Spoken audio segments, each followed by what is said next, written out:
Let's go to Richard Pater, who's director of BICOM. Now, that's the Britain-Israeli Communications and Research Centre, an independent body producing research and analysis about Israel and the region. And he joins me now. Well, the biggest story from yesterday about the region is who was behind that bombing of the hospital. Richard Pater, are you as convinced as you can be that it was not from the IDF? Good morning.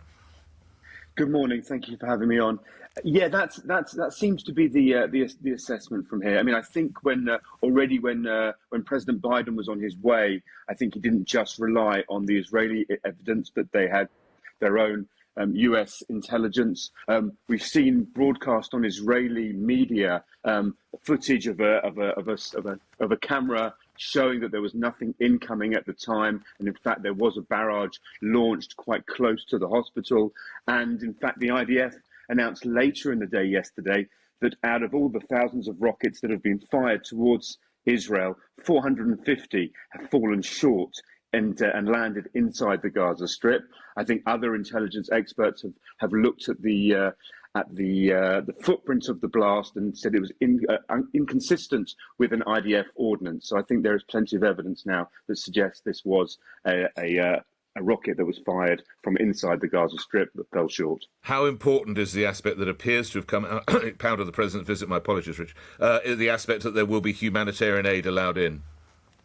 I think that's an important aspect.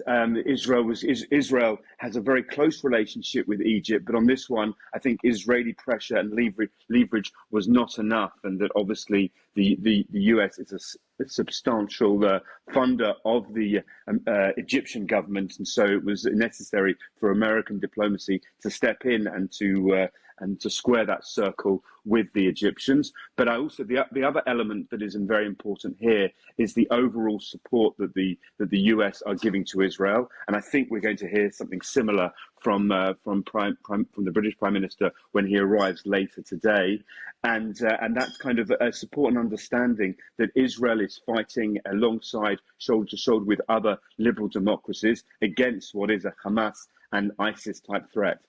Richard Pater, director of BICOM, talking to us from Jerusalem. Thank you. You look after yourself.